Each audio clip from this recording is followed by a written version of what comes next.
Hey, what's going on, everyone? Welcome back to the channel. And today we're going to be talking about something that I genuinely didn't think we'd be talking about anytime soon, or at least I just did not really think it was going to be coming, or when it was going to be coming, and it's the Buffalo Sabres actually being a good team and one primed to make the playoffs this year. Yes, if you talked to me about this 3 years ago, a year ago, or even at the start of this season to say that they were going to be this good, I probably wouldn't believe you, or at least I'd be extremely skeptical. And yet, this is where we find ourselves. And what we're going to go into today is talk about the Buffalo Sabres this season compared to last and why things have worked so well. But before we get into that, make sure you go like, subscribe, ring that bell, and comment. I want to know what all of you have to say about the Sabres or something else that you've noticed in the NHL or in hockey, honestly. So let me know about that, but let's not waste any more time. Let's get right into the video. So let me paint a picture for you.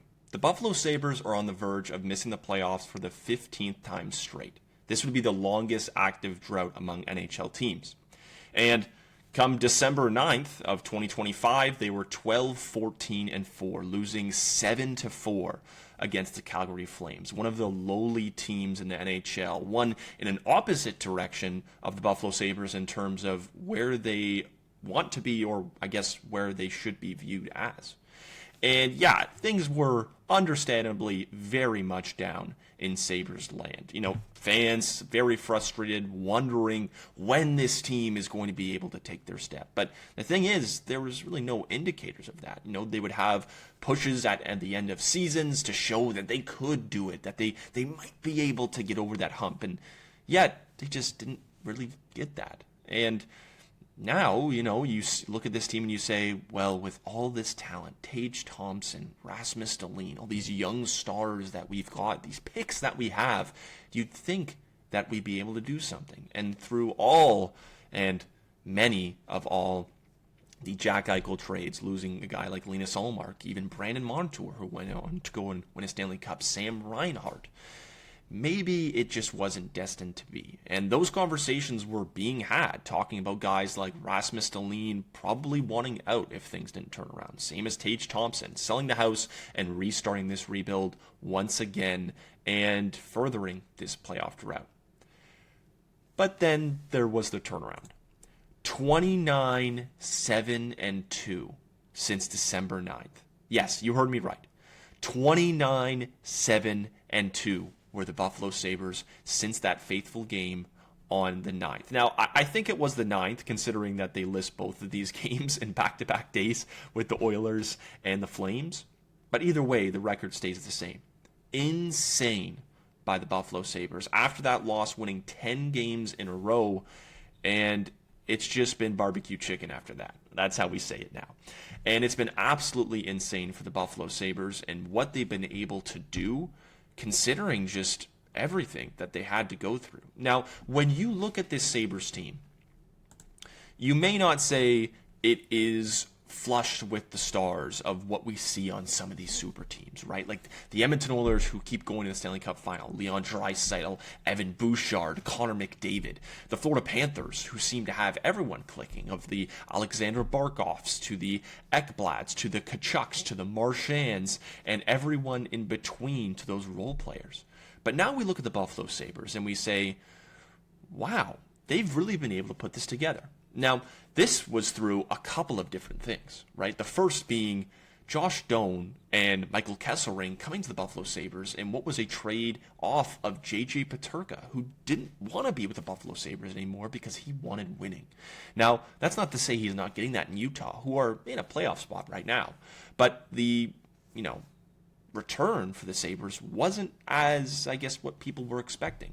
Josh Doan was maybe going to be a fine bottom 6, top 9 guy, if you want to say it that way.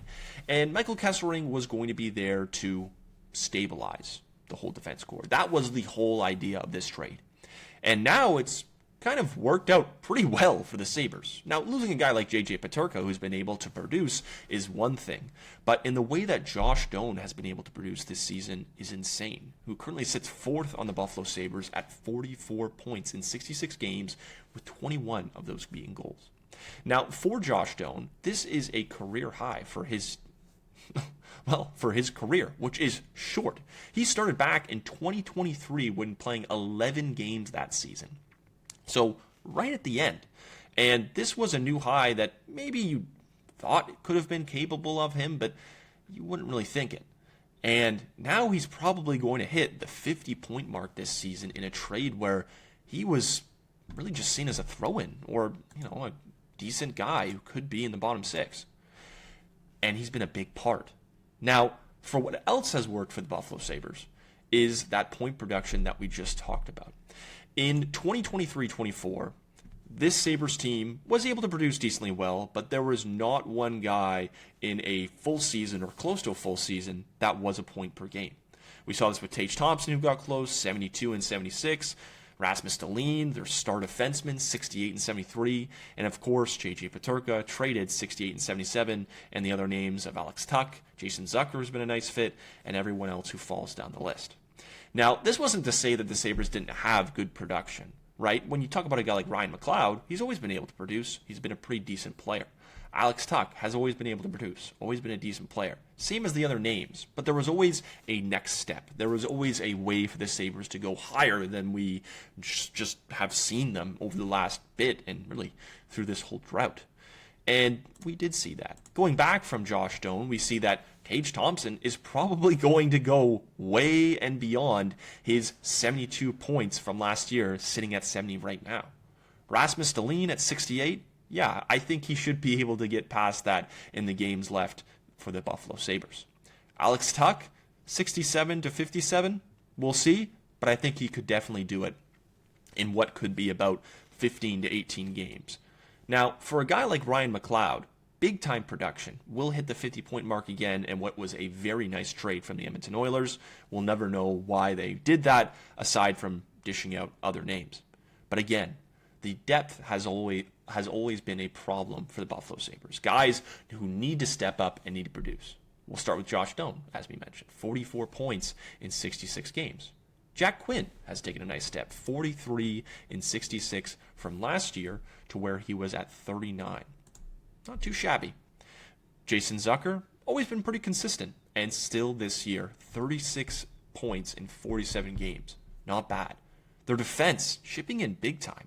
Mattias Samuelsson, and we'll get to the defensive side for this video, has been able to produce very nicely when needed to. 36 points in 64 games. Not known for his offensive capabilities, but all around has turned into a very nice piece and one that the Sabres knew for a long time, which is why they kind of didn't want to get rid of him.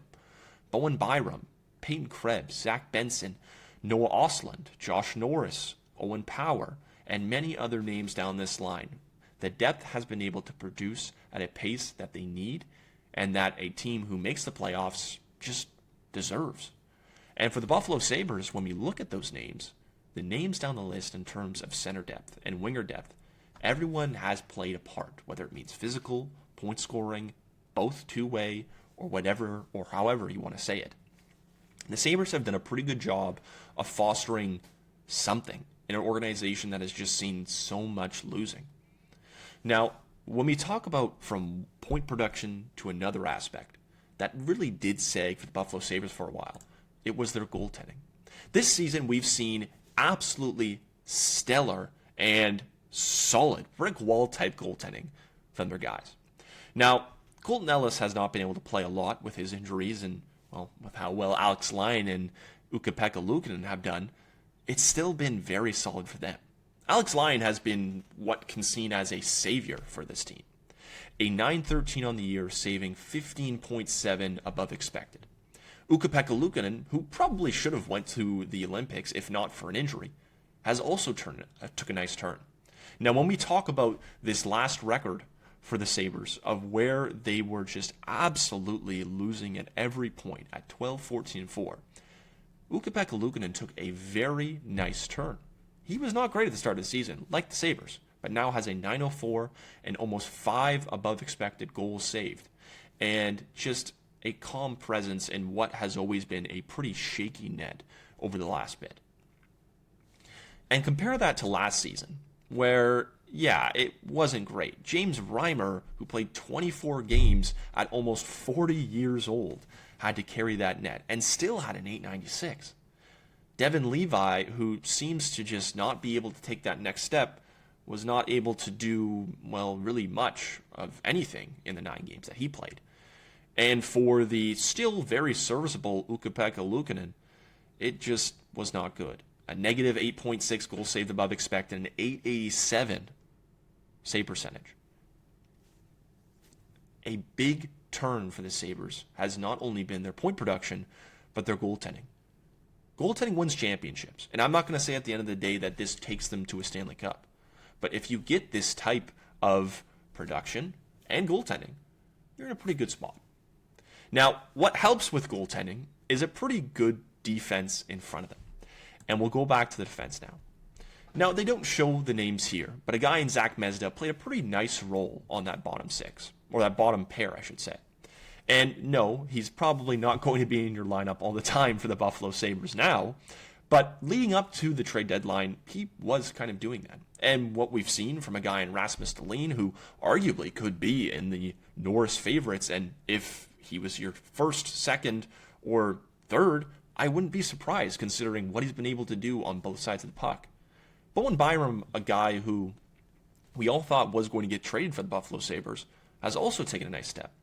Point production on top of buying into what the Sabres are looking for in terms of just being on the puck and being defensive is massive. What Michael Kesselring has been able to do for a guy like Owen Power, considering that he hasn't maybe lived up to what people were expecting from a pretty high pick, is fair, but has stabilized that top 4. And now add a pretty big and buff 2 guys in Logan Stanley and Luke Schenn, who arguably are a massive downgrade from a guy in Colton Parayko, they still stabilize that bottom 6. But what the Sabres were able to do on their defense is foster buy-in. And this will come from their coach, who we will talk about. But when we talk about what they've been able to do and where it comes from the top to the bottom, is setting example. You know, Rasmus Dahlin, through all of this winning, you've seen a big character shift, a change. He does like being in Buffalo, but you can only take so much losing. You want to win. These are competitors, which is why we heard all that talk about if the Sabres don't turn it around, then yeah, it might be time for a guy like Rasmus Dahlin to be gone. But the buy-in, the play, and really just what we've been able to see has really trickled down in this lineup. We talk about what Connor Timmins has been able to do on that right side. He's been a pretty solid guy defensively. Maybe not the most point production that you would hope for or expect from, but has not been bad at all. And hurt right now, he was a big part of that. Zach Mezda, or Metzda, as I would say, or probably saying wrong, has played a pretty big part on that left or right side. He has been able to buy in, and someone who is usually in the AHL, that's pretty good for a bottom pair. And now you add Logan Stanley and Luke Schenn. Not bad from the Buffalo Sabres. When you have production, good goaltending, and buy-in from the defense, you are going to see results. And now we'll look at what the Sabres did from last year to this year. The Sabres, altogether, goals against, 287. Bottom 5 in the league in terms of allowing. Now to this year so far. The Buffalo Sabres currently sit at 18th, allowing 198 to 229. Not bad for a team that is 40, 20, and 6. Absolutely crazy to say that. And even when we look at the goals for this season, the Buffalo Sabres 3rd in the NHL. 229. Where they sat last year, 10th, still able to score, but heavily outscored. So yeah, the production was always seemingly there, but it's always hard to play from behind. We've seen that with so many teams this season and seasons past. If you play behind the score and the puck, yeah, you're probably not going to win much. And now that brings us to the final aspect that has actually really tied everything together, and it's Lindy Ruff. Now, you might be wondering, well, Zach, like maybe this is just the Buffalo Sabres really playing the way that they should have been. I think you could argue that very well. Because when you look to last year, he was also behind the bench, right? He didn't have very much luck in New Jersey where he had 4 years to do something there. They either came up short or just very much underperformed in those big situations. And I think that's one thing to worry about for the Buffalo Sabres once they get to that spot. But what Lindy Ruff has been able to do is foster something in this team. And this comes from production to that defense to that goaltending. And it's belief. You didn't always have belief in Buffalo. We saw that from the GM. We saw with how at least invested the owner is and what they've been able to do. Not much success and really not much belief either in terms of money, in terms of personnel and everything. But Lindy Ruff in his, second time around for the Buffalo Sabres has done a decent job at putting them in a position to succeed. Now, for Lindy Ruff and the Sabres, it is going to be interesting to see how they do. They are, currently doing pretty well for themselves, and a top team in what is a pretty hard East is not too shabby for a Buffalo Sabres team. Now, in terms of last year to where they were not even close to that, right? You talk about bottom in the league, to this year where, top 5 above every other East team right now is insane. And, other than the Carolina Hurricanes, Easton being the Atlantic. But what Lindy Ruff has been able to do is foster confidence in this team, but also good, solid systems. Now, yes, you always had your production, which you didn't need to work on. It was the defense and goaltending. Now, you can credit that to various other things, but you talk about buy-in and what that is able to do for a team, from the coach to the stars and that trickle-down effect. It is so important for this team, and one that did not have much success, did not have much of anything going for them. And although I just kind of skimmed over these light stats for the Buffalo Sabres, all of these little things mean something. From the production that you get comparing from last year, from the goals against and how much has been able to go down, to adding certain names and types of guys. Luke Schenn may be, out of his prime by a decent shot and isn't the same guy.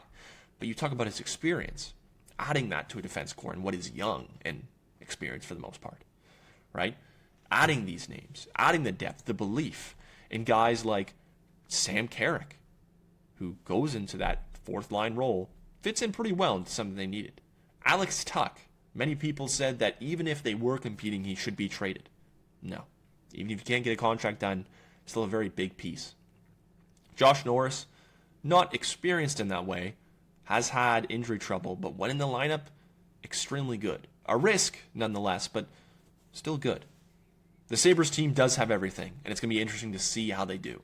And yes, light stats or not, I'm interested to see, how they can do it. So yes, that's the last thing I want to talk about for this video. If you have not already, make sure you go like, subscribe, ring that bell, and comment. I want to hear what all of you have to say about the Buffalo Sabres, what I talked about. If I missed something, if I hit something right on the head, let me know. But of course, until next time, my name is Zach Staden, and we'll be talking soon.